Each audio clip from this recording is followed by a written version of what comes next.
શ્રી સ્વામિનારાયણ ગુરુકુળ રાજકોટ જુનાગઢ અમદાવાદના સંસ્થાપક સદવિદ્યા સધર્મ સંરક્ષક પરમ પૂજ્યપાદ શાસ્ત્રીજી મહારાજ શ્રી ધર્મજીવનદાસજી સ્વામીનું મંગળ પ્રવચન સંમત 2041 ના ફાગણ સુદ 9 શુક્રવાર તારીખ 1-3-1985 બરોડા પ્રથમ પ્રકરણનું 73મું વચનામૃતમ શરૂ.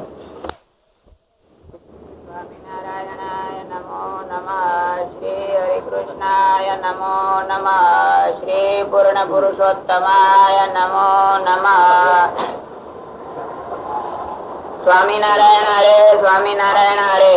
સંવત 1876 ના ચૈત્રવતી અમાસ ને દિવસ રાત્રિ ને સમયે સ્વામી શ્રી સહજાનંદજી મહારાજ શ્રી ગઢડા મધ્યે દાદા ખાતરના દરબારમાં પોતાના ઉતારાને વિશે ઉત્તરાદે દ્વાર ઓરડાની ઓસરીએ વિરાજમાન હતા અને સર્વ શ્વેત વસ્ત્ર ધારણ કર્યા અને શ્વેત ખેસ પહેર્યો હતો અને શ્વેત ચાદર ઓઢી હતી તથા શ્વેત ફેંટો મસ્તક ઉપર બાંધ્યો હતો અને પોતાના મુખારવિંદની આગળ મુક્તાનંદ સ્વામી આદિ મોટેરા સાધુ 4 તથા 50 ને આશરે હરિભક્તની સભા ભરાઈને બેઠી હતી.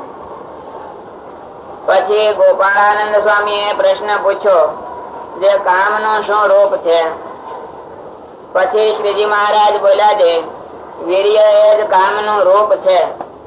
પછી આશંકા કરી છે, વીર્ય તો 7 ધાતુ માહેલો ધાતુ છે, માટે એ જ કામનું રૂપ કેમ કહેવાય?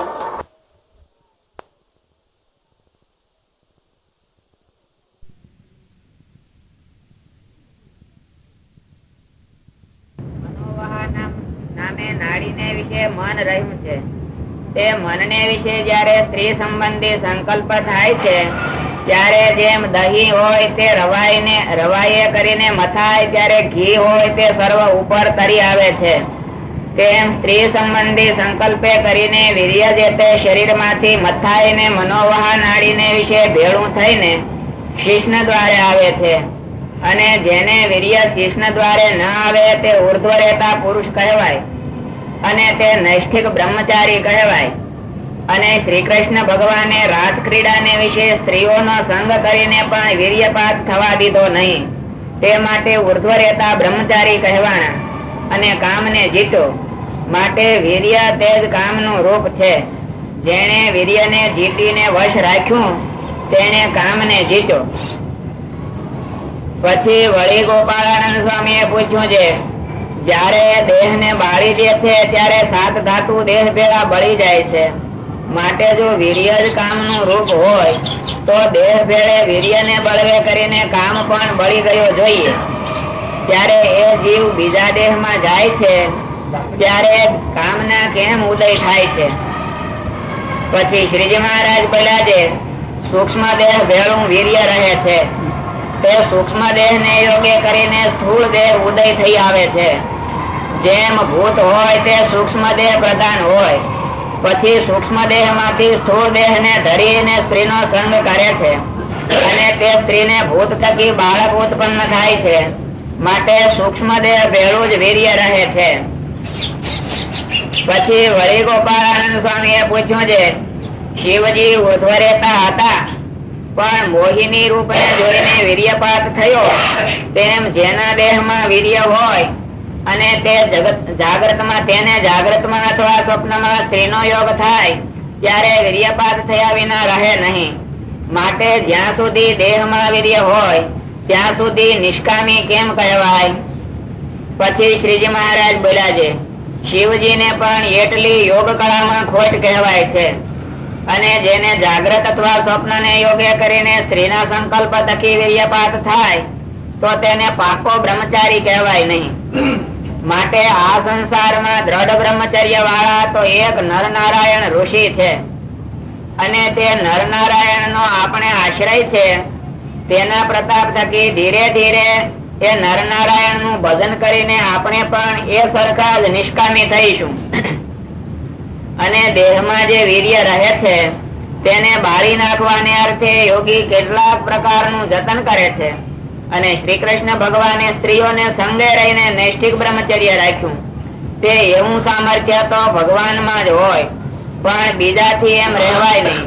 માટે બીજા યોગીને તો જાગ્રતમાં અથવા સ્વપ્નમાં સ્ત્રીનો સંકલ્પ ન થાય એવું જતન કરવું. પછી શુકમુનિએ પૂછ્યું છે, દ્વારિકામાં 16,108 જે ભગવાનની સ્ત્રીઓ હતી તેમાં એક એક સ્ત્રીને વિશે 10 પુત્ર અને એક એક પુત્રી થઈ એમ પણ કહ્યું છે, તેનું કેમ સમજવું? પછી શ્રીજી મહારાજ બોલ્યા છે, દ્વારિકાની વાત બીજી છે અને વ્રજની બીજી છે. દ્વારિકામાં તો ભગવાન સાંખ્યમત ને આશરા હતા. તે સાંખ્યમત વાળો હોય તે દેહ, ઇન્દ્રિયો, મન એ સર્વ થકી પોતાનું સ્વરૂપ ભિન્ન સમજે અને સર્વ ક્રિયાને કરતો થકો પોતાને અકર્તા સમજે ને તે ક્રિયા એ કરીને હર્ષ શોક ને પામે નહીં. એ મતને ભગવાન આશરા હતા. માટે ભગવાનને નિર્લેપ કહ્યા. અને ભગવાન દ્વારિકામાં જે સાંખ્ય મત ને આશરા હતા તે મત તો જનક જેવા રાજાઓનો છે. તે રાજા જે રાજા ગૃહસ્થાશ્રમમાં રહીને પ્રભુને ભજે તે જ સાંખ્ય મત ને અનુસરે. એમ ભગવાન પણ ગૃહસ્થાશ્રમમાં હતા અને દ્વારિકાના રાજા કહેવાતા હતા. માટે સાંખ્ય મત ને અનુસર્યા થકા એમ નિર્લેપ હતા.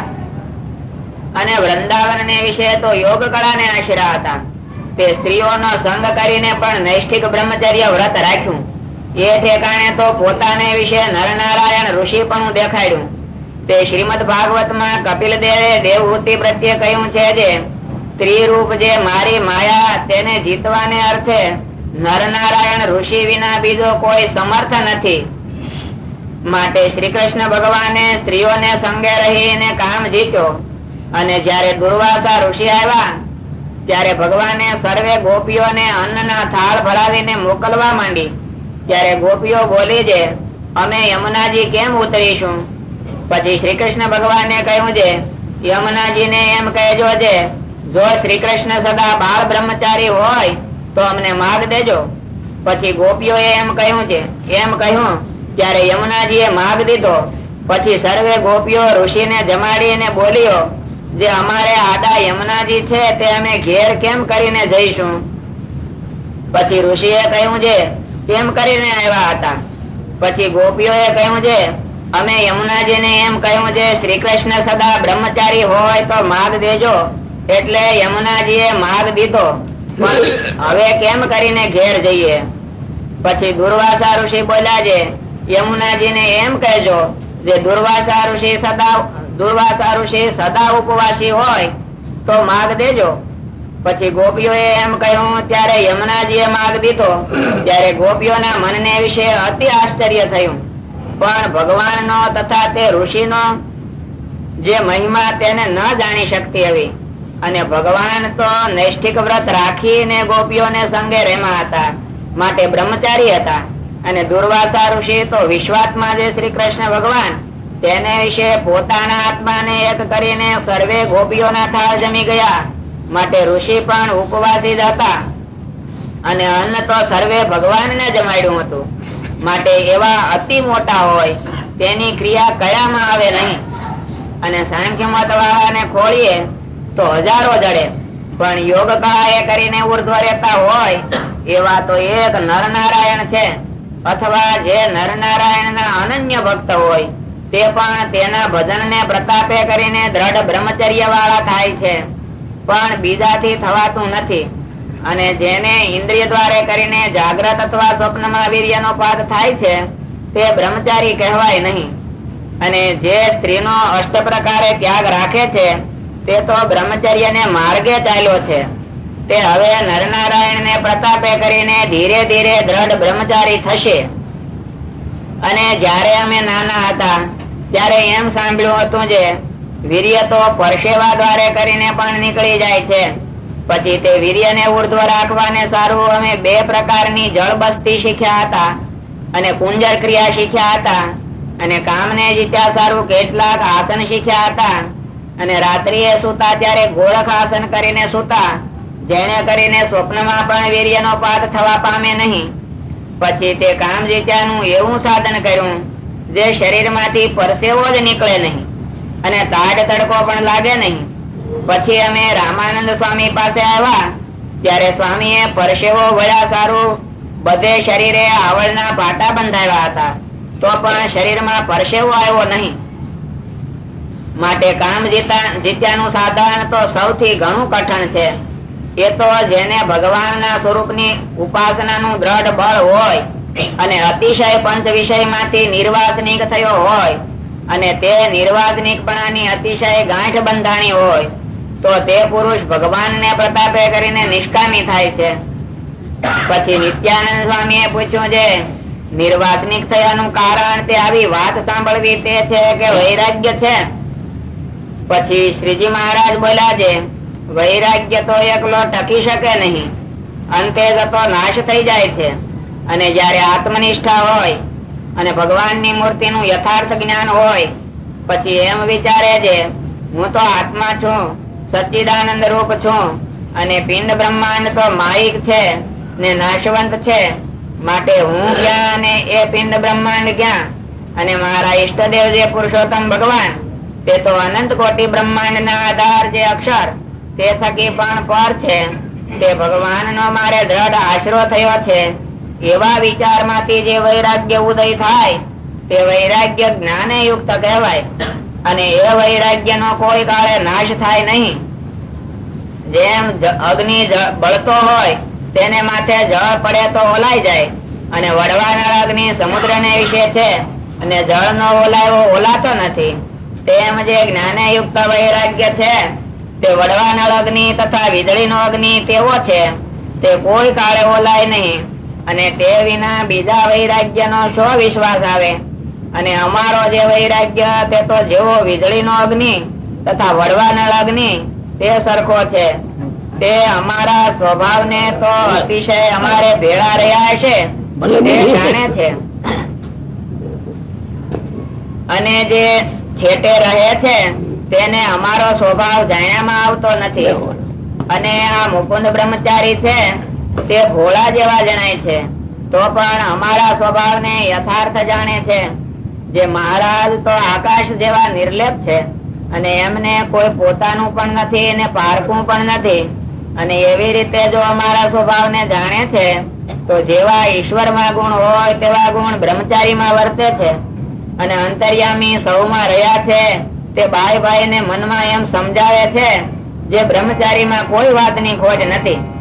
તે એવા રૂડા ગુણ આવવાનું કારણ એ છે જે મોટા પુરુષને વિશે જે નિર્દોષ બુદ્ધિ રાખે છે તે પોતે સર્વ દોષ થકી રહિત થાય છે. અને જે મોટા પુરુષને વિશે દોષ પરઠે છે તે દોષના પરઠનારાની બુદ્ધિ ભ્રષ્ટ થઈ જાય છે. અને કામાદિક જે શત્રુ તે સર્વે તેના હૃદયમાં આવીને નિવાસ કરે છે. પછી એ સત્પુરુષને વિશે દોષ બુદ્ધિ નો પરઠાનારો જે પુરુષ તેના અહીંયામાં ભૂંડા ભૂંડા ઘાટ પણ પીડવા લાગે છે, પીડા કરે છે. અને એ સત્સંગ કરે છે તો પણ દુખીઓ મટે નહીં. અને જે બુદ્ધિમાન છે તે તો અમારે સમીપે રહીને અમારી સર્વે પ્રકૃતિને જાણે છે. જે જેટલા સંસારમાં મોહ ઉપજાવવાના પદાર્થ ધન, સ્ત્રી, અલંકાર આદિ તથા ખાનપાન આદિ છે તે કોઈમાં મહારાજ ને હેત નથી. અને મહારાજ તો સર્વ થકી ઉદાસી છે. અને કોઈકને દયા કરીને પાસે બેસવા દે છે કે જ્ઞાન વાર્તા કરે છે તે તો કેવળ તેના જીવના કલ્યાણને અર્થે દયા કરીને કરે છે. અને જે મૂર્ખ હોય તે તો પાસે રહે તો પણ અમારા સ્વભાવને એમ ન જાણે, અને છેટે રહે તો પણ એમ ન જાણે. અને આ વાત સમજાય પણ તેને જેને આત્મનિષ્ઠા હોય અને તે આત્માને વિશે પરમેશ્વરની મૂર્તિને ધારીને તેની ભક્તિ કરતો હોય અને પોતે બ્રહ્મરૂપ થઈ ગયો હોય તોય પણ ભગવાનની ઉપાસનાનો ત્યાગ કરે નહીં. માટે આત્મનિષ્ઠા અને ભગવાનની મૂર્તિનો મહિમા સમજ્યા થકી કોઈ પદાર્થને વિશે વાસના રહેતી નથી. અને વાસના ટાળ્યા પછી જેવું પોતાના દેહનું પ્રારબ્ધ હોય તેવા સુખ દુઃખ ને ભોગવે ખરો, પણ ઇન્દ્રિયોની તીક્ષ્ણતા મટી જાય છે. અને મનોમય ચક્રની જે ધારા તે તો ઇન્દ્રિયો છે, તે જયારે બ્રહ્મ અને તેથી પર જે પરબ્રહ્મ તેનું સાક્ષાત દર્શન થાય છે ત્યારે બુટીઓ થઈ જાય છે. પછી જેમ કોઈક પુરુષે લીંબુ ચૂસ્યા હોય ને દાંત અતિશય અંબાઈ ગયા હોય ને પછી તેને ચણા ચાવવા પડે ત્યારે તેથી કોઈ રીતે ચવાય નહીં અને અતિશય ભૂખ્યો થયો હોય તો તે તેનાને ગળી જાય પણ ચવાય નહીં. તેમ જેણે આત્માનો અને ભગવાનનો યથાર્થ મહિમા જાણ્યો છે,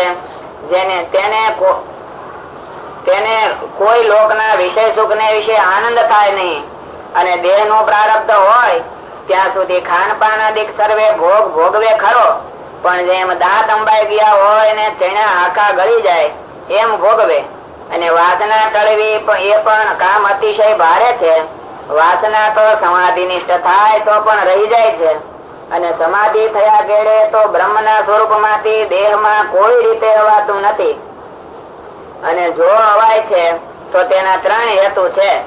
તેમાં એક તો જો કોઈ સંસારના સુખની વાસના હોય તો સમાધિમાંથી પાછો દેહમાં આવે, અને કાં તો અતિ સમર્થ હોય તે સમાધિમાં જાય ને પોતાની ઈચ્છાએ પાછો દેહમાં આવે, અને કાં તો કોઈક પોતા થકી અતિ સમર્થ હોય તે પાછો સમાધિમાંથી દેહમાં લાવે. એ 3 પ્રકારે સમાધિમાંથી પાછો દેહમાં આવે છે. અને જ્યારે સમાધિ થાય છે અને તેમાં બ્રહ્મનું દર્શન થાય છે ત્યારે કોટી કોટી સૂર્ય સરખો બ્રહ્મનો પ્રકાશ દેખીને જો થોડી સમજણ હોય તો પ્રત્યક્ષ પુરુષોત્તમ ભગવાનની જે મૂર્તિ છે તેને વિશે ન્યૂનપણું સમજે અને બ્રહ્મમાં અધિકપણું માની લે, એટલે ઉપાસનાનો ભંગ થયો. માટે પ્રત્યક્ષ મૂર્તિને વિશે અતિ દ્રઢ નિશ્ચય થયો જોઈએ તો સર્વે કામ સરે. અને અમે પણ એમ દ્રઢ નિશ્ચય કર્યો છે જે કોઈ અમને સાચો થઈને મન અર્પે અને લેશ માત્ર અંતરાય રાખે નહીં તો તેમાં અમે કોઈ જાતની કસર રહેવા દઈએ નહીં. પછી મુક્તાનંદ સ્વામીએ પૂછ્યું છે, જેને મન દીધું હોય તેના કેવા લક્ષણ હોય અને મન ન દીધું હોય તેના કેવા લક્ષણ હોય? પછી શ્રીજી મહારાજ બોલ્યા છે, જેને મન અર્પણ કર્યું હોય તેને જો પરમેશ્વરની વાર્તા થતી હોય તથા પરમેશ્વરના દર્શન થતા હોય અને તે સમયે જો પોતે ન હોય તો તેની અતિશય પોતાના હૈયામાં દાજ થાય. અને જયારે ભગવાનની વાત સાંભળે તથા ભગવાનના દર્શન કરે તેને વિશે અધિક પ્રીતિ થતી જાય. તેમાંથી મન પાછું હટે નહીં. અને પરમેશ્વર જયારે કોઈકને પરદેશ મૂક્યાની આજ્ઞા કરતા હોય ત્યારે જેને મન અર્પ્યું હોય તેના મનમાં એમ થાય છે, મને આજ્ઞા કરે તો બુરાનપુર તથા કાશી જ્યાં મૂકે ત્યાં રાજી થકો જાઓ. એવી રીતે પરમેશ્વરના ગમતામાં રહીને જે રાજી રહેતો હોય તે તો 1000 ગાવ ગયો હોય તો અમારે પાસે છે. અને જેને એવી રીતે મન ન અર્પ્યું હોય અને તે અતિશય અમારે સમીપે રહેતો હોય તો એ લાખો ગામ છેટે છે. અને જેને અમને મન ન અર્પ્યું હોય તેને તો ઉપદેશ કરતા પણ બીક લાગે છે, જે શું જાણીએ સવળું સમજશે કે અવળું સમજશે. એવી રીતે મન અર્પ્યું હોય ને ન અર્પ્યું હોય તેના લક્ષણ છે. ઇતિ વચનામૃતમ. એવી રીતે પ્રથમ પ્રકરણ નું 73મું વચનામૃતમ થયું. બહુ મોટું છે, બહુ મોટું છે અને જીવું છે. ગણિતમાં મગજમાં સ્થિર બેહવું જોઈએ ને, વાંચી જે મગજમાં ન આવે.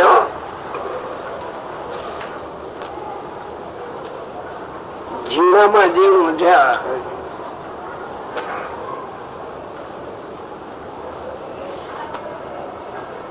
મન અર્પ્યું હોય ત્યારની વાત છે. ત્યારે મન અર્પનાર કેટલા લાગત હોય ને, મન અર્પ્યું હોય એવા લાગત હોય ને, કેટલાક લગભગ ન હોય. જડે જ નહીં એમ કેવું છે. પોતાની રુચિ ને અનુકૂળ હોય તો મન અર્પી દે, નગર મન ન અર્પાય. આખું વચનામૃત વંચાણું પેલાથી. હવે આનો અભ્યાસ અત્યારે આ સત્સંગમાં કોઈ કરતું નથી ગયો. એટલે સમજે જ કેવી રીતે? જ્યાં બિલકુલ અભ્યાસ જ નથી તો એને સમજવું કેમ? પહેલેથી બહુ જૂનું આવતું જાય. જૂનું આવ્યું હતું, મારી સમજણ માં હતું. એ હરિભક્તો બેઠા હોય, સાધુ બેઠા હોય ને વાંચતા હોય ને ત્યાં વાતો કરે જૂની, પણ એ હવે ધીરે ધીરે કોઈ વાંચતું નથી ને કોઈ વાત કરતું નથી, સાંભળવા એ તૈયાર નહીં. આ વચનામૃત નિરાંતે વાંચવું જોઈએ, શબ્દે શબ્દ વિચાર કરી અને પોતાના હૃદયને હારે મેળવતા જવું જોઈએ. કારણ કે આ વચનામૃત વાંચનાર એને એટલો ખપ હોય તો જ વાંચે. મારે નરનારાયણ જેવું થવું છે, પેલો એ સંકલ્પ થવો પડે ને, તો જ વાંચી શકે, નકર વાંચી ન શકે. ઉપલબ્ધ મેળવતા વાંચે હોવ એમાં નો કહેવાય કયું. ખરેખરું અધ્યાત્મ ના તળિયાનું છે, અધ્યાત્મ નું તળિયું છે. અને અધ્યાત્મ ને ધક્કો મારનાર માયાથી ઉત્પન્ન થયેલા પદાર્થો બધા છે, પણ એ બધા પૈકી કામ દોષ ને આમાં વધારે ગયો અને એનું જ વિવેચન આખા વચનામૃત માં છે. એને જીતવો કેમ, જીતાય કેમ, અને પછી એની સ્થિતિ કેમ હોય એ બધું આમાં વર્ણન કરી દેતું. ત્યારે એવા ખપવાળા ભગત કેટલા,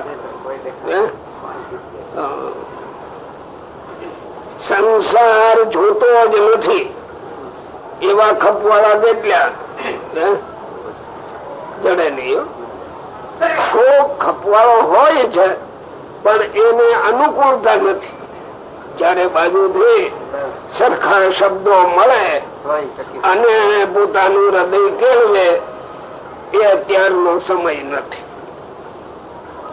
આ વાત મોક્ષ ભાગીને મળે તો ધર્મ ગુરુ માંથી મળે, પણ ધર્મ ગુરુ જ આ માર્ગે નથી. ઓલાને મળે ક્યાંથી?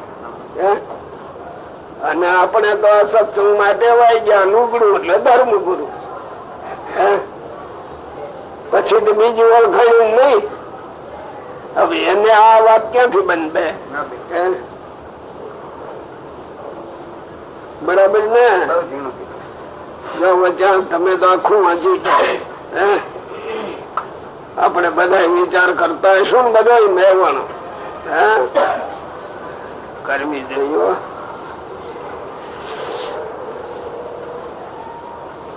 એ કરનારા ક્યાં જડે આ વાત ને? ક્યાંક તો ખોલવા જોઈએ ને.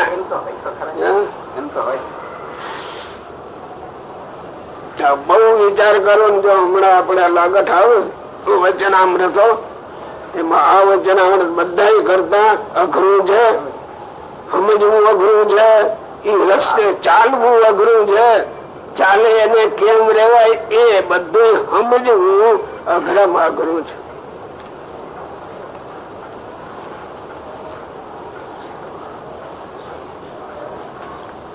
એમ તમે તો કેતા નથી. અઘરું તો છે, અઘરું તો સહેલું કરીને સમજાવો ને કેમ કરવું એમ. અઘરું તો અઘરું છે, અઘરું છે એને સમજાવવાની વાત કરું છું.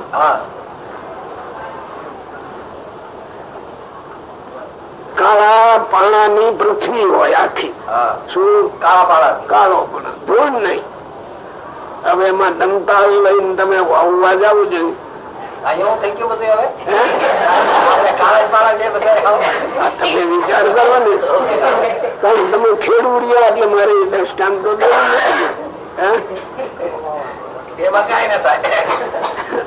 વાયુ શું?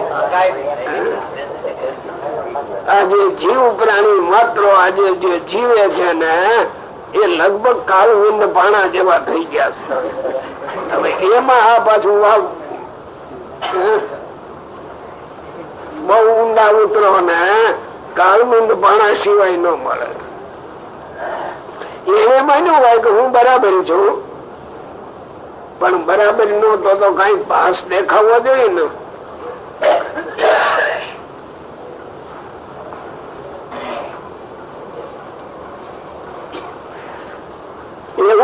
સહેલું હોય તો જગત આખું એ રસ્તે ચડી જાય. વળી આજનો યુગ એવો આવ્યો કે માહિક સાધનો ની સંપત્તિ વધી એટલે માણસ માત્ર આજે દુઃખી નથી. અને દુઃખ વિના કોઈ દિવસ વૈરાગ થાય જ નહીં. વૈરાગ વિના ભગવાન આવે જ નહીં. ત્યાં કચરો જાય નહીં ત્યાં સુધી. આજે સગવડતામાં હવે ભગવાન યાદ કરે. સગવડતામાં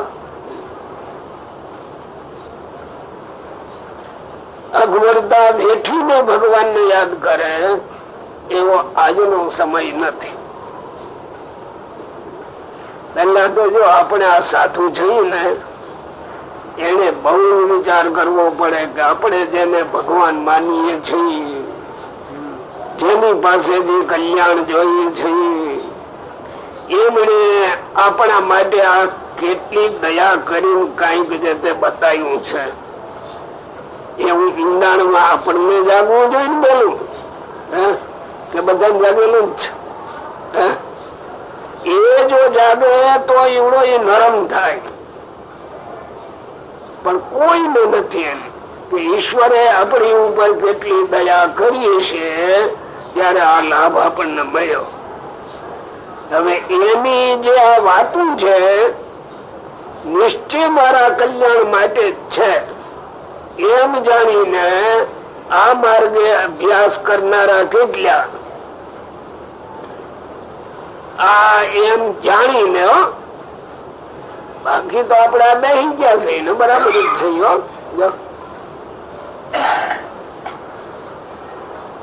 જો આપણે જાત્રા નું કાઢીએ હું બેસી જાઉં નહીં બેસી જાય આમાં બેસી જાય હું આ કાઢું છે ને ભગવાને ચલાવ્યું છે સમજવા જેવી બાબત છે.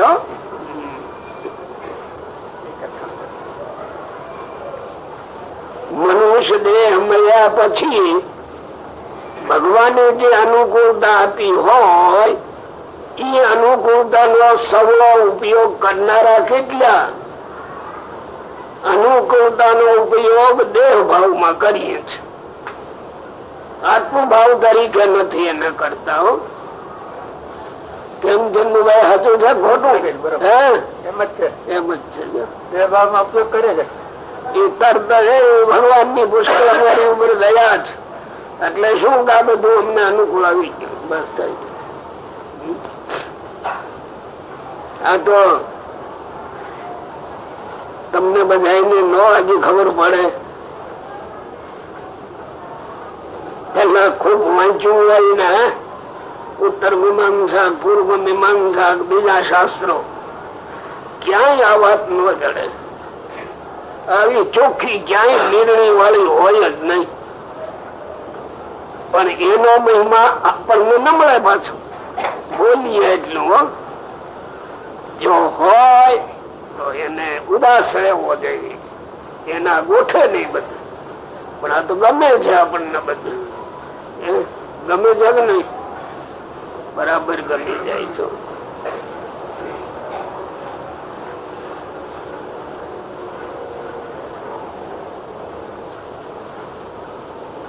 આખા વચનાત્મા સારમાં થોડું કેશો.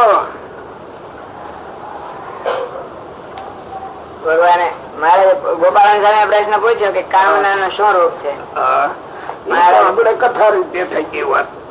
મેં પૂછ્યું એવું શું પૂછ્યું?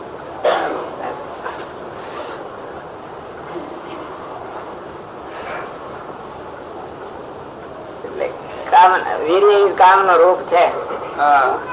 તો એમાંથી વળી શંકા થઈ કે વીર્ય કામ નો રૂપ હોય તો બળી જાય જયારે શરીર, ત્યારે ધાતુ તો બધા બળી જાય તો કામના કેમ ઉદય થાય? મહારાજ કે સૂક્ષ્મ દેહ માં રહે છે, વિશેષ કરીને મન માં રહે છે. મનમાં જયારે સંકલ્પ થાય એને યોગ્ય કરીને પાછું ઉદય થઈ આવે કામ. પછી એને જીતવાના ઉપાય કીધા. જ્યાં સુધી સંકલ્પ ભગવાન સિવાય તો એ કોઈનામાં સામર્થ્ય હોય નહીં. ભગવાન બીજાને તો આ જતન કરવું કે જાગ્રત અને સ્વપ્નમાં એનો યોગ ન થાય, સ્ત્રીઓનો યોગ, તો બ્રહ્મચર્ય રહે. બરાબર ને? અક્ષર સ્વામી શું આવે પ્રભુ ને સન્મુખ તો જવાની ઈચ્છા વાળા ખરા ને? જયારે પ્રભુ તરફ જવાની ઈચ્છા વાળા હોય તો આમાં લખ્યું એ અનુસંધાને આપણું થોડુંક જીવન જવું જોઈએ ને. કે આયા કરશું વનુભાઈ સિદ્ધાંતિક છે વાત, બ્રહ્મચર્ય ઉપર આખી વાત લઈ ગયા છે મહારાજ, અને એ સિદ્ધાંત મુખ્ય ભગવાન તરફ જવાનો. એ તો આ મનુષ્ય નો દેહ છે ને, એટલે આપણે આ સમાજમાં બધાની હારે ગોઠવાઈ ગયા મનુષ્ય તરીકે.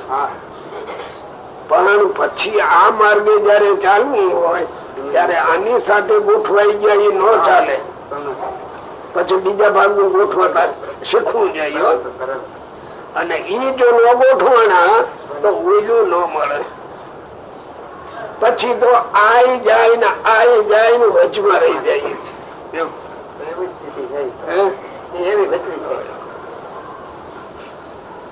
આ તરત તો હાથ ન આવે, પણ થોડીક મહેનત માંગે. મહેનત એટલે દૈહિક મહેનત નથી જોતી, માનસિક વૃત્તિ ને દબાવતા શીખવી જોઈએ, ત્યારે આ રસ્તે આવે.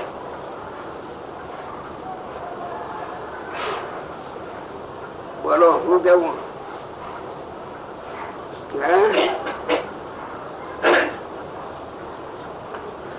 તમે નહીં બોલો તો પાછલા કોણ બોલશે? કઈ બધા જાણે છે? આગળ તો સમય એવું વાતાવરણ આગળ હતું, જેમ આ વાત આગળ તો હતું એ તો મેં જોયેલું છે ને. એ વાત પછી તો વયું ગયું બધું, એ વધારે અસર કઈ નથી. એ તો આ હું જેવો જરાક બોલો છે ને એ બધા ન સારું લાગે, કારણ ક્યાંય ન સાંભળવાનું મળે ને એટલે આ વધારે સારું ન લાગે. ઓલું હોય બરાબર કેવાય બધું. એ આજથી 40-50 વર્ષથી આ બધી ગૌણ થઈ ગયું. હવે કથા વાર્તા ભજન ભક્તિ બધા દેહ ભાવમાં આવું કરે, આત્મભાવ રાખીને કોઈ ન કરે. એટલે આનું સંતોષ થતો નથી.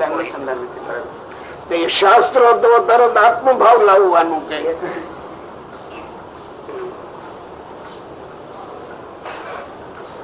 મહારાજ બોલો છો વાંધો હાલો ભેગું. સ્વામિનારાયણ હરે, સ્વામિનારાયણ હરે. સંવત 1874 ના વૈશાખ સુધી એકાદશી ને દિવસ સવારમાં સ્વામી શ્રી સહજાનંદજી મહારાજ શ્રી ગઢડા મધ્યે દાદા ખાચર ના દરબારમાં શ્રી વાસુદેવ નારાયણ ના મંદિર આગળ લીમડાના વૃક્ષની હેઠે બેઠા હતા. ઓટા ઉપર ઢોલિયો બિછાયો હતો, તે ઉપર વિરાજમાન હતા અને સર્વ શ્વેત વસ્ત્ર ધારણ કર્યા હતા ને પોતાના મુખારવિંદ ની આગળ મુનિ તથા દેશ દેશના હરિભક્તની સભા ભરાઈને બેઠી હતી. પછી શ્રીજી મહારાજ બોલ્યા છે, જેને જેટલો વૈરાગ્ય હોય અને જેને જેટલી સમજણ હોય તે તો જયારે કોઈક વિષય ભોગની પ્રાપ્તિ થાય અથવા જયારે કોઈક આપતકાળ આવી પડે ત્યારે કળાય, પણ તે વિના કળાય નહીં. અને જાજી સંપત કે આપત આવે એની વાત શી કહેવી, પણ આ દાદા ખાચર ને થોડું જ આપતકાળ જેવું આવ્યું હતું, તેમાં પણ જેનું અંતઃકરણ જેવું હશે તેવું સૌને જણાણું હશે. પછી મુક્તાનંદ સ્વામી બોલ્યા છે, ભગવાનના ભક્તનો પક્ષ તો અહીંયામાં રહે છે ખરો, તે પણ સમજીને રહે છે. જો સત્સંગનું ઉત્કૃષ્ટપણું હોય તો ઘણા જીવોને સમાસ થાય, અને જયારે કઈ સત્સંગનું અપમાન જેવું હોય ત્યારે કોઈ જીવને સમાસ થાય નહીં. એટલા માટે હર્ષ શોક જેવું થઈ આવે છે. પછી શ્રીજી મહારાજ બોલ્યા છે, આપણે તો શ્રી કૃષ્ણ નારાયણ ના દાસ છીએ, જે શ્રી કૃષ્ણ નારાયણ ને જેમ ગમે તેમ રાજી રહેવું, અને એ શ્રી કૃષ્ણ ભગવાન ની ઈચ્છા હશે તો સત્સંગ ની વૃદ્ધિ થશે, અને જો એમને ઘટાડવો હશે તો ઘટી જશે. અને એ ભગવાન આપણને હાથીએ બેસાડે તો હાથીએ બેસીને રાજી રહેવું, અને ગધેડે બેસાડે તો ગધેડે બેસીને રાજી રહેવું. અને એ ભગવાનના ચરણારવિંદ વિના બીજે ક્યાંય પ્રીતિ રાખવી નહીં. અને એ ભગવાનની ઈચ્છાએ કરીને જેવી રીતે સત્સંગની વૃત્તિ થતી જાય તેવી રીતે રાજી રહેવું. પછી એ ભગવાનની ઈચ્છા હોય તો બધું જગત સત્સંગી થાવો, અથવા એની ઈચ્છાએ કરીને સર્વે સત્સંગી મટી જાવો, પણ કોઈ રીતે હર્ષ શોક મનમાં ધારવો નહીં. શું કયું મનભાઈ? આપતકાળમાં જયારે મન એવું મૂંઝાઈ જાય છે. મુક્તાનંદ સ્વામી વાત કરી કે જયારે સત્સંગની વૃદ્ધિ થતી હોય ત્યારે આમ તો આનંદ થાય, પણ જયારે આપતકાળમાં જરી હાન થાય સત્સંગમાં ત્યારે થોડું વિક્ષેપ થઈ આવે છે, થોડું દુઃખ થઈ આવે છે. બધાને દુઃખ થતું હશે ને? બધાને દુઃખ થતું હશે ને? સમજતા જ નથી સ્વામી એમાં શું દુઃખ થાય. સમજતા હોય સત્સંગ માહિતી આવું જાણતા હોય તેને દુઃખ થવું જોઈએ. આપી દઉં એવું આવું જોઈએ એમનું થાય છે ને.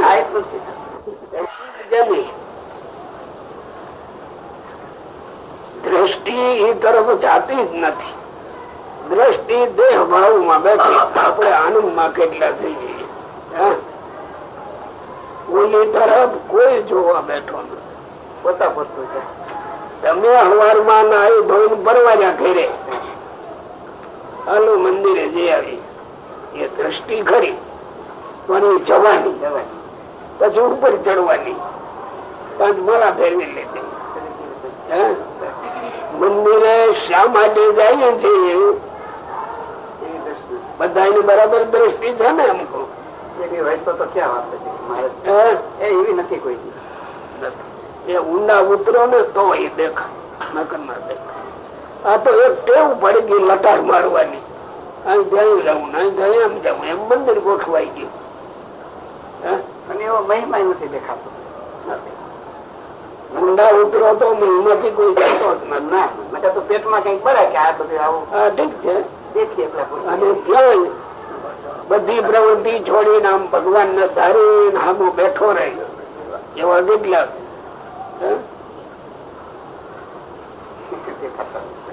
કોઈનો અવગુણ નથી લેવો, પણ આ વચન આપણે તેમ કઈ કહે છે. આખું આપણું ચક્કર બદલવું જોઈએ. થોડું જે રીતે કરીએ છીએ એ રીતને બદલવી જોઈએ.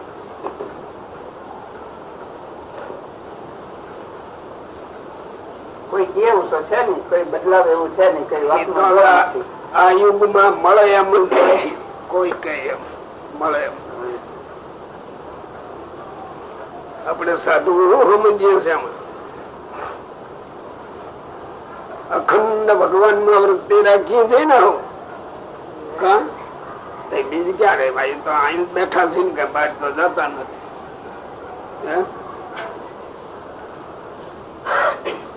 યાદ આવતું છે? બોલો લ્યો હાલો. પછી ભગવાન ની ઈચ્છા હોય તો બધું જગત સત્સંગી થાવો, અથવા એની ઈચ્છા એ કરીને સર્વે સત્સંગી મટી જાવો. જો આ હમદીર બધાય છે ને. કેમ ઘડીક નહીં બધાય ને? પકડવી પડે.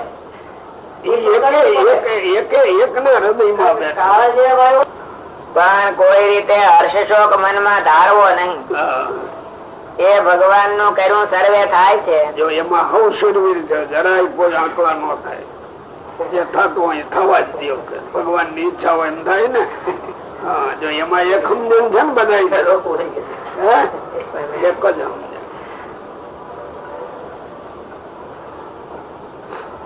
માટે સૂકું પાંદડું જેમ વાયુ ને આધારે ફરે છે, તેમ એ ભગવાન ને આધીન રહીને આનંદમાં એ પરમેશ્વર નું ભજન કરવું. બધા એમ જ કરે છો. ખરા સમજણ પૂર્વક મળતું આવી ગયા. મળતું કોઈને દુઃખ થતું હોય કોઈ ન થાય. અને કોઈ જાતનો મનમાં ઉદ્વેગ આવવા દેવો નહીં. કોઈ ઉદ્વેગ આવવા દે શાંતિથી હાલ્યા જાય છે. વચનામૃતમ એવી રીતે પ્રથમ પ્રકરણ નું 74મું વચનામૃતમ. વચનામૃત થયું. આપણે હું લેવાનું આવ્યું કઈ માં લીધા થોડુંક લેવું જોઈએ. દેખાણું કઈ આગળ આવ્યો ને જેને જેટલો વૈરાગ હોય ને જેટલો ધીરજ હોય તો આપતકાળમાં વિષય ની પ્રાપ્તિ થાય તે ખબર પડે આત્મનિષ્ઠ. પણ આપતકાળ પાછો કોણ નક્કી કરશે? વિષય ની પ્રાપ્તિ તો હોય જ ને, આપતકાળ ન હોય તો એને નક્કી કોણ કરે?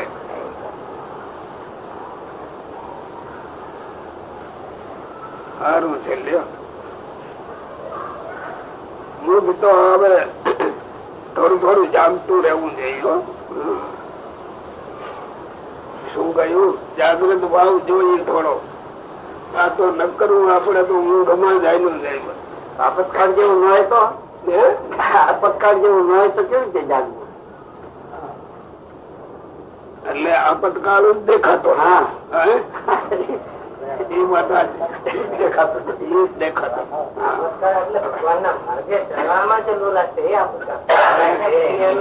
છોકરાને કોકે ગળું જાયું હોય એના બાપ ને આપતકાળ દેખાય કે ન દેખાય? દેખાય છે પણ આ ઘરે જાયેલા છે પણ તો હવે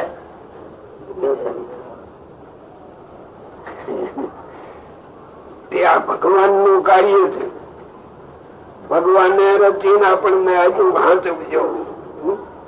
હવે આપણે હાંચવીએ છીએ કે નથી હાંચવતા?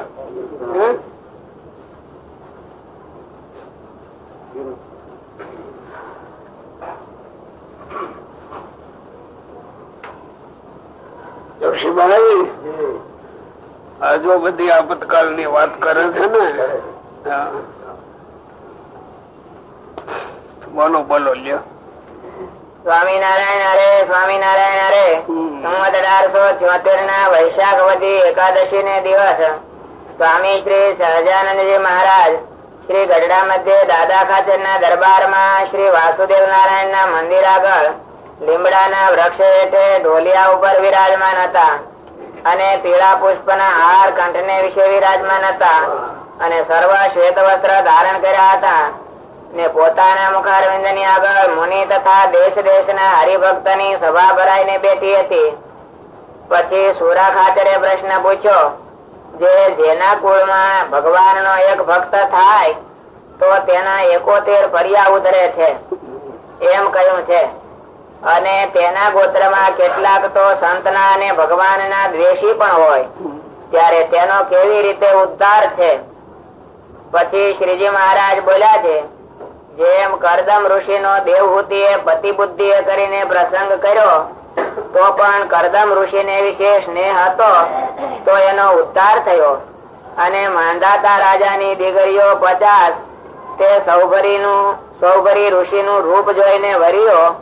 તેને કામના કરીને સૌભરીને વિશે હેત હતું તો તે સર્વેનું કલ્યાણ ઋષિના જેવું થયું. માટે જેના કુળમાં ભક્ત થયો હોય અને તેના કુટુંબી સર્વ એમ માને જે આપણું મોટું ભાગ્ય છે જે આપણા કુળમાં ભગવાનનો ભક્ત થયો છે, એવી રીતે ભક્તનું મહાત્મ્ય સમજીને હેત રાખે તો તે સર્વે કુટુંબીનું કલ્યાણ થાય અને મરીને પિતરી જે સ્વર્ગમાં ગયા હોય તે પણ જો એમ જાણે જે આપણા કુળમાં ભગવાનનો ભક્ત થયો તે આપણું મોટું ભાગ્ય છે એમ સમજીને ભગવાનના ભક્તમાં હેત રાખે તો તે પિતરીનું પણ કલ્યાણ થાય અને જે ભગવાનના ભક્ત સંગાથે વૈર બુદ્ધિ રાખે તેનું તો કલ્યાણ ન થાય અને જેમ જેમ વૈર કરતો જાય તેમ તેમ તેની બુદ્ધિ ભ્રષ્ટ થતી જાય અને દેહ મૂકે ત્યારે પંચ મહાપાપના કરનારા જે નરકના કુંડમાં પડે તે પણ તે જ કુંડમાં પડે છે. માટે ભગવાનના ભક્તમાં જેને હેત હોય તો સંબંધી હોય અથવા બીજો કોઈ હોય તે સર્વેનું કલ્યાણ થાય છે. પછી નાદે ભક્તે પ્રશ્ન પૂછ્યો છે, ભગવાન નો ભક્ત હોય તે એક તો દ્રઢ નિશ્ચય વાળો હોય અને એક તો થોડા નિશ્ચય વાળો હોય અને ઉપરથી તો બે સારા દેખાતા હોય, તે બે કેમ ઓળખ્યામાં આવે? પછી શ્રીજી મહારાજ બોલ્યા છે, જેને આત્માના સ્વરૂપનું યથાર્થ જ્ઞાન હોય અને દ્રઢ વૈરાગ્ય હોય અને ભક્તિ ને સ્વધર્મ પણ પરિપૂર્ણ હોય, તેનો નિશ્ચય પરિપૂર્ણ જાણવો. 75મું વચનામૃતમ થયું. શું કહ્યું મારે એના કોઈમાં એમ કે એક ભક્ત કયો હોય તો એને એક વર્ષે ફરિયાદ પડી જાય કે ચિત્રી એના બોલામાં કે કેટલાક પાછા એવા દેશી હોય તો એને કેમ સમજવું મારે? પણ ભક્ત જો થયો એને એનો ગુણ છે તો જ એનો કરે, નકર તો પછી ભક્ત ના એ કુટુંબી નો એનો સંબંધી હોય તો પણ કરે તો પછી એનો ગુણ છે, ગુણ આવે તો અવગુણ હોય તો નહીં.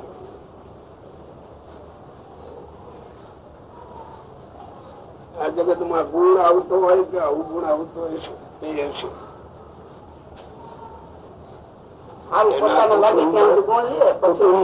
એક ભક્ત થાય બધા ગુણ આવી જાય ને પોતાને હડતું મળતું હોય ત્યાં સુધી ગુણ લે, પછી એની ભક્ત હોય તો અવગુણ લેવા માંડે છે.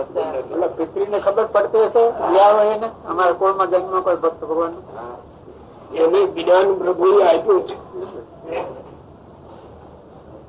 પણ એ કાયમ નું ન હોય. એને ઈશ્વર ને જયારે એને બતાવવું હોય ત્યારે જ્ઞાન થાય.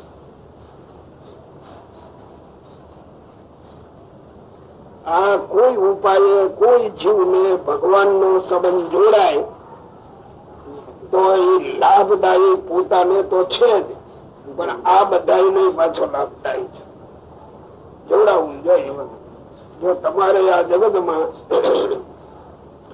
જેના કુટુંબ માંથી એક માણસ ક્યાંક ગયો પરદેશ અથવા દેશમાં સરકારી સારા ખાતામાં જ્યાં દાખલ થઈ ગયો તો પછી જરૂર એના કુટુંબ ને બીજાને ખેંચે છે, એનું ચાલે છે થોડું. એટલે આવો ભક્ત જે થાય ને એનો જેને ગુણ આવે છે એટલે એની ક્રિયા ગમે છે, એટલે ઉજાના સંબંધે પોતે સુધારો કરે છે. સુધારો કરે એટલે ભગવાન ને નજીક થઈ ગયો એટલો એને લાભ થઈ જાય છે. ભગવાન ના ભક્તો ને લાભે મોટો છે અને પછી નુકસાની મોટી છે. શું નુકસાની? એનો અપરાધ થઈ જાય ભેળા રહેતા. ભગવાન નો ભક્ત સાચો હોય પણ એના બાપા ની હારે આપડે ઓછું બનતું હોય કુટુંબ માં બહુ વખાણ થાય તો નો હારા લાગે, સ્વાભાવિક આવે. આપડે એવું હોય બધું હર ગુણ વારે આ લોક નો ભાવ વચમાં આવી જાય છે. બે ભાવ છે ને એ અમે ભૂલાવી ગયા છે. સામાન્ય ભગવાન ના ભક્તો એ કોઈ ઉપાય બે ભાવ ઓછો કરતા શીખવો જોઈએ અને સામાન્ય જનતા માત્ર છે એની ઉપર વિશ્વ દ્રષ્ટિ રાખતા શીખવી જોઈએ. એ મારો સંબંધી છે અથવા તો મારો દ્રોહી છે એ ભાવ કાઢી નાખી અને વિશ્વ દ્રષ્ટિ જો રાખે તો આવડા ગુણ એમાં કહેવાય. અને નહીં તો રાગ દોષ આવીને ઉભો જ રહે. વજમાં પિતરાય ભાવ આવે, ઓલા ભાવ આવે, બધા ભાવ જાગે છે.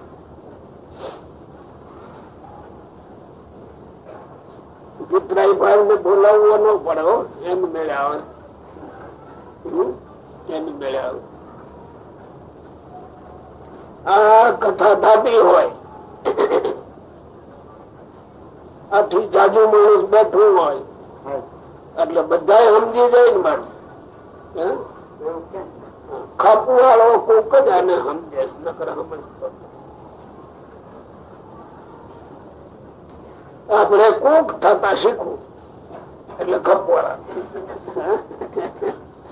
તો હરખું આવે. ખપવાળા લે તો કામ થઈ ગયું. ખપવાળા લે એનું શું કામ છે? એમાં કઈ એવું થોડું ભેદ હશે ને, કારણ કે સભા સારી છે, વાતો એક ખરખી છે, સત્પુરુષો બેઠા છે. એમ તો હું તો બોલું એટલું, જો આટલા બધા બેઠા હોય, તમે અત્યારે ને અત્યારે વિચાર કરો, આવડા મોટા શહેરમાં અત્યારે બીજે ઠેકાણા એટલા બેઠા હશે ને, ભગવાન ની વાતો કરવા બેઠા હશે ને કો,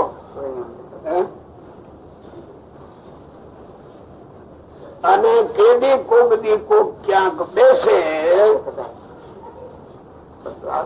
આમ વાતો તો ન થાય. એ જગત ધાવે જગત ધાવે માલિબા ઇન્દ્રિયો અંતઃકરણ ની વૃત્તિઓને ખંડન થાય એવી વાત કરે નહીં કોઈ. એના પોષણ ની જ જાદી હોય.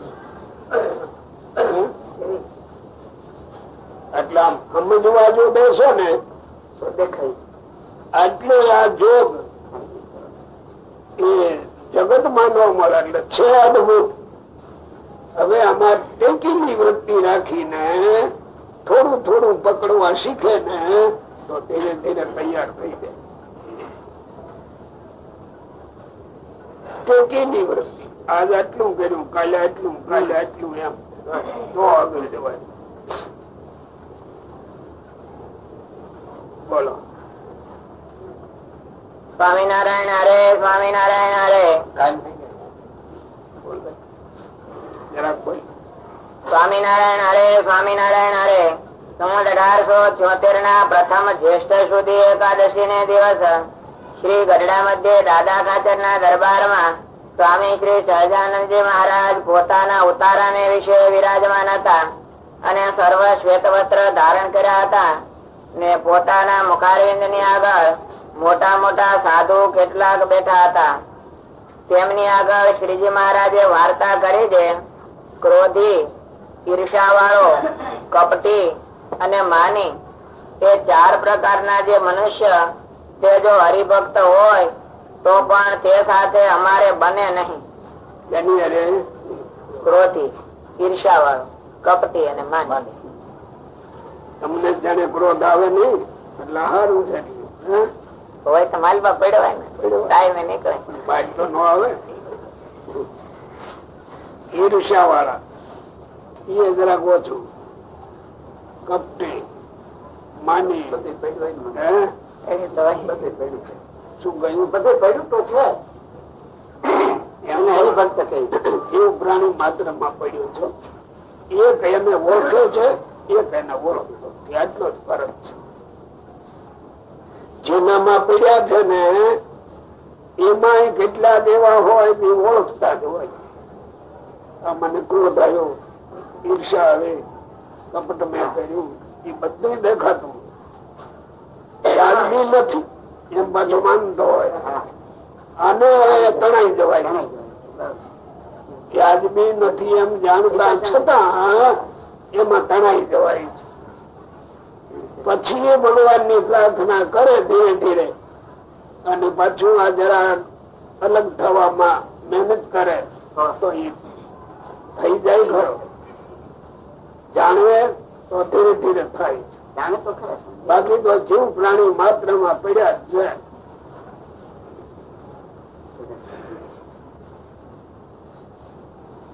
અને જે આ ભાવમાં જીવન જ જીવતા હોય એને ન દેખાય. એને ઈર્ષા કરવું જોઈએ એ ન દેખાય, ક્રોધ આવ્યો એ નથી દેખાતું. ઉલટો કહે તમે હાથું કહેવાના, હાથું કહેવાના, હાથું કહેવાના. એટલે એ મલિન બુદ્ધિ જયારે થઈ જાય એટલે જરા હૃદયમાં ન જવાય.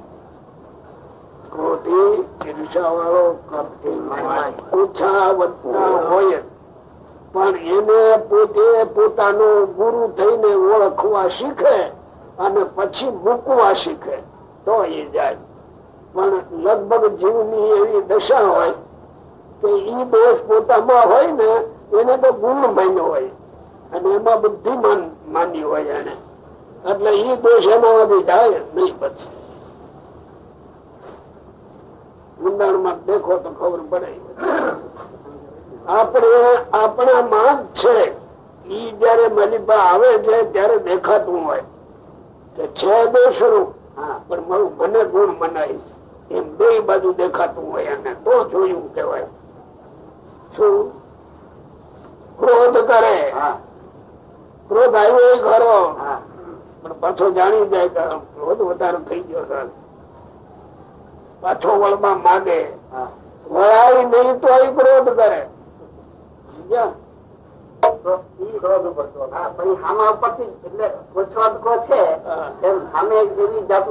પ્રસંગ પડે એની ઉપરથી ખબર પડી આવે કે પોતે પોતાનું તપાસ કરે.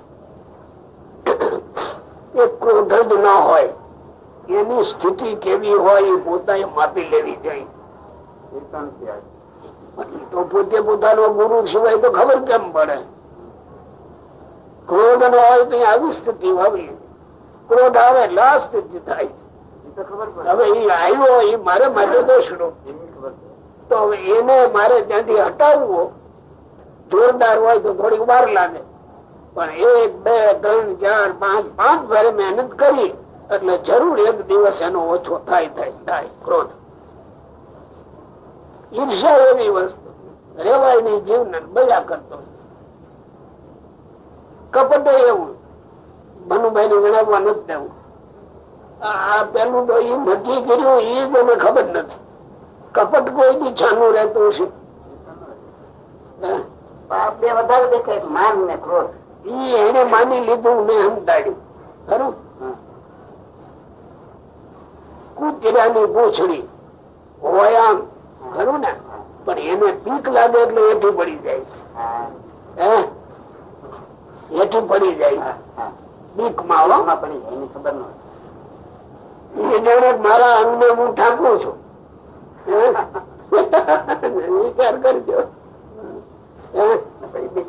એ ઠંકાતું નથી. માનવી માત્ર આપણે બધા જોઈએ એ મનુષ્યની મેળે ગોઠવી અને પોતે પોતાની મેળે તૈયાર રહે છે, પણ કોઈ ગોઠવાતું નથી. કપટ ચાલુ રહેતું છે એલા કપટ ચાલુ રહેતું હશે એક ઘડી, પણ તરત ને તરત હોય એમ તૈયાર થાય. એ ખબર પડે. અમને તો નક્કી જ છે કપટ કોઈ બીજાનું ન રહે. એ સાચી વસ્તુ તો નથી, કપટ તો છે. કપટ છે એટલે એની ઉપર એક પડદો હોય. એ પડદો જરા ક્યાંક ઘસી જાય તરત દેખાય. માનવી માત્ર એ કપટ ના રાખતા છે. મને તો દેખાય ત્યાં કપટી છે. એ બીજો ન સમજી શકે. આપણે જાણીએ કે કપટી છે અને ઢાંકી બેઠો, પણ એનું ઢાંકણું રહે કેવી રીતે? આપણા વ્યક્તિ પૂરતું. બીજા છેતરાતા હોય એ આપણે એમાં કેમ છેતરાય? પણ જાણીને છેતરાવાય. ઈર્ષા એવી.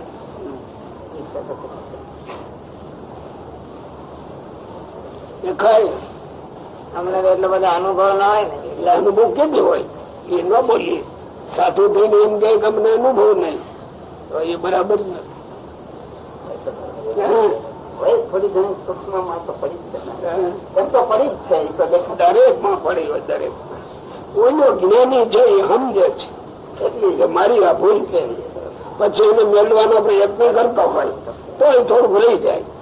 કોઈ મેલે ખરો એમ બે બાજુ એનું હાલતું હોય. અને હોશિયાર જે આ જગત માં કહેવાય ને એ કપટી જ હોય લગભગ. જેને હોશિયાર કહો એટલે એ કપાઈ જ હોય. અને હું જ કહું એ તો હોશિયાર છે. મારો કાયમ નો શબ્દ છે. આમ તો આ બધી વસ્તુ હાવ સ્પષ્ટ દેખાય.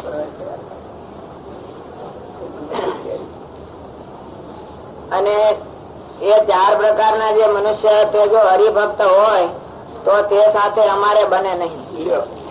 આ રાખે કેને ન બને? કે આપણે મહારાજ ની હારે સંબંધ રાખો કે આની હારે રાખો? વિચાર કરજો ને, જે હારા લાગે એ નાખો. મહારાજ હારા લાગે તો એ રાખું, નહીં તો આ જગત હારું લાગે તો હારે હું. બોલો. અને ક્રોધ ને ઈર્ષા એ બે માન ને આશરે રહે છે. અને કામી નો તો અમારે કોઈ કાળે વિશ્વાસ જ નથી, જે સત્સંગી છે.